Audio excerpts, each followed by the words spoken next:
en interne, mais aujourd'hui, je suis tête de caisse. Comal, K-U-M comme Mathieu, A-N comme Nicolas, Carole. Tout à l'heure, vous avez pris la parole. Il y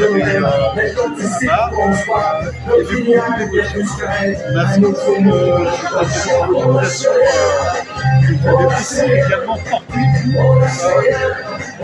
ce qui se passe chez Auchan, notamment à aujourd'hui. Comment on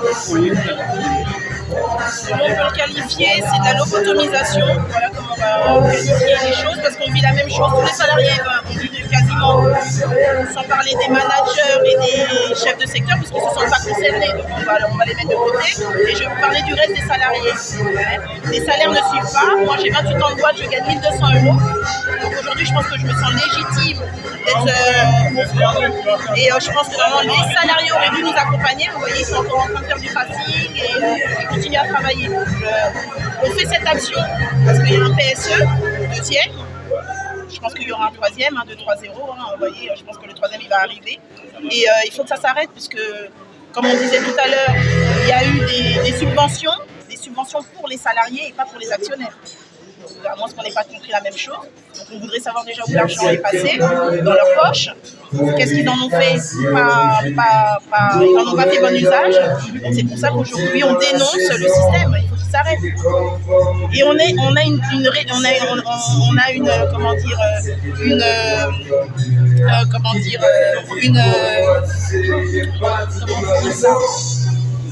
chaque jour, on nous fait ressentir, chaque jour, on nous fait ressentir qu'on n'est pas à notre place. Moi, je suis déléguée titulaire CGT, automatiquement, il y a une discrimination sanitaire de la CGT, qu'on vit tous les jours. C'est super compliqué, on s'accroche, mais c'est super compliqué. C'est à dénoncer. On en a marre. D'autant plus que, surtout de ma chef de secteur. Je voudrais quand même le signaler. De quelle manière vous êtes touché par ce jeu? Comment? De quelle manière Auchan même est touché complètement à travers ces 2389 C'est vicieux, hein? Pas de salariés. Aujourd'hui, ici, j'imagine le plan social, les 2400 au niveau national. C'est les vendeurs EEGP. Les vendeurs EEGP, c'est les vendeurs de téléphonie, tout ce qui est équipement, ordinateur, etc. Ils sont neufs. Donc une personne qui va être à la retraite dans 2 ans, il me semble. Donc on leur propose rien parce qu'il n'y a pas de poste à proposer en métropole. Oui, c'est ça, j'avais dit, il n'y a pas de j'ai pas encore. Vous travaillez dans oui.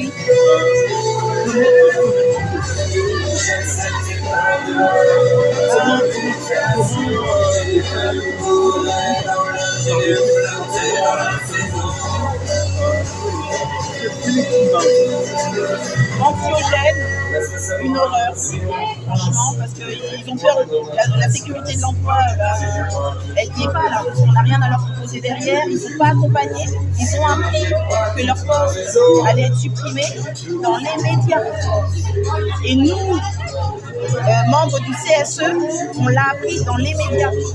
Quand ils nous ont appris officiellement le fait qu'il allait y avoir un PSE et qu'il allait y avoir des suppressions d'emplois, on l'a appris en réunion CSE. Mais on avait déjà l'information dans les médias.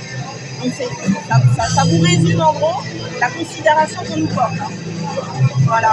Donc on est en fin d'année, les fêtes, c'est pas les fêtes, c'est bien que voilà, ils savent qu'il y aura une suppression d'emplois, même si c'est l'année prochaine, et à partir du moment où on le sait, c'est dans la tête. Voilà, donc, même pour nous, même moi qui ne suis pas impactée directement, parce que mon poste n'est pas impacté, mais c'est comme une famille pour certains salariés. Vous voyez, de voir leur mal, de voir leur mal-être, on est mal, c'est automatique, on a un cœur, donc automatiquement là, on est là, on voit aussi pour eux. Donc bah, pour nous, on vote beaucoup pour eux parce que c'est vraiment concret. L'année prochaine, ils n'auront plus de travail.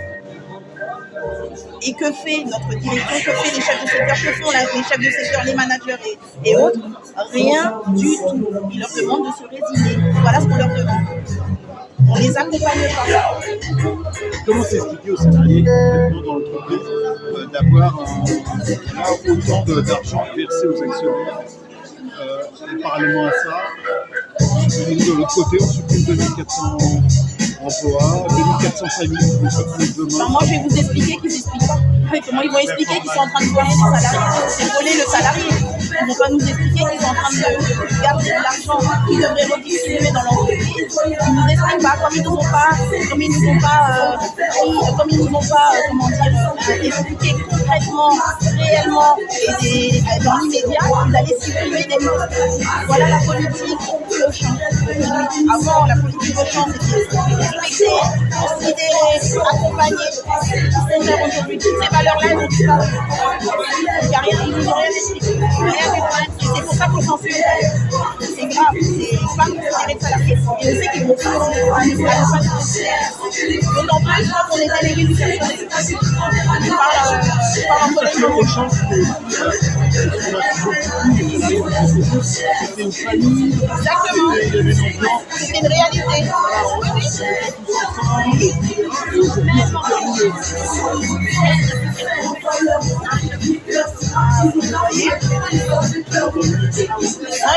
Ils vont même empêcher le ministre Mulier à venir faire son stage à son but.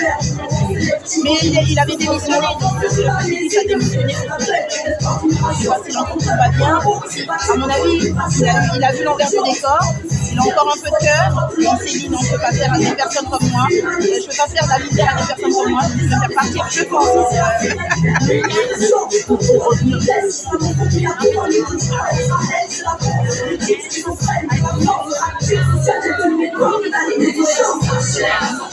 Oui, mais non,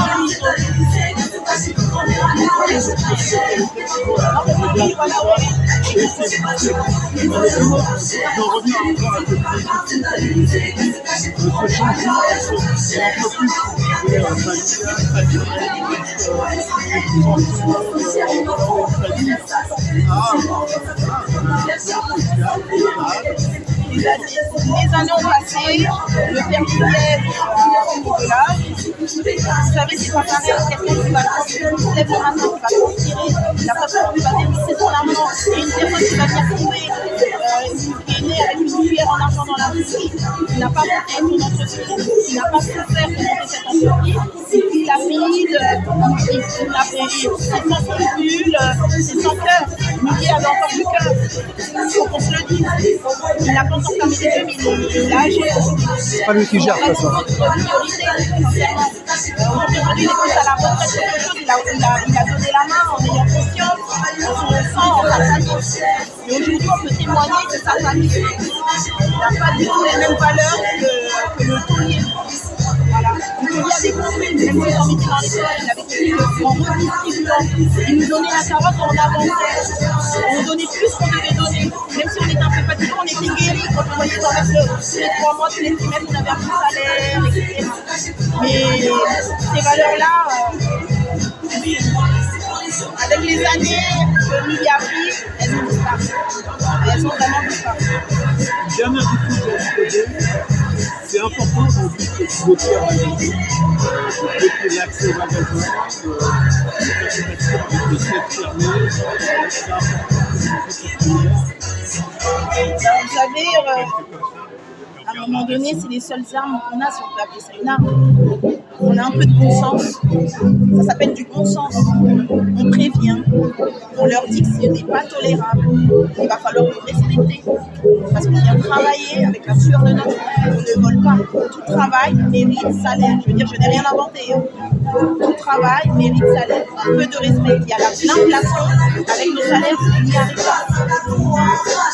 L'inflation, le salaire stagne. On n'a pas besoin d'avoir fait l'ENA pour savoir qu'on va pas s'en sortir. Que les taux se resserrent et que c'est plus possible. Donc là, on en a marre. Là, on ne joue pas, on en a marre. Et en plus de ça, quand on s'insurge et qu'on fait les choses dans les règles de l'art, parce qu'on fait les choses dans les règles de l'art, vous avez vu, il n'y a personne qui a cassé quoi que ce soit, on n'a pas été dans les respects, demain, ils risquent de nous mettre de la pression, de nous faire passer pour ce qu'on n'est pas, de nous faire craquer parce que les salariés, ils vont essayer de rentrer dans leur tête. Avec la présence de lycéens, il est là. À un moment donné, il faut que ça s'arrête. Carole. Je vous dis réellement. on subit chaque jour que Dieu fait de la répression. On fait la misère tout en sachant qu'on est délégué du personnel. Donc on essaye de nous faire craquer. Vous voyez, le harcèlement, c'est pas que dans les écoles.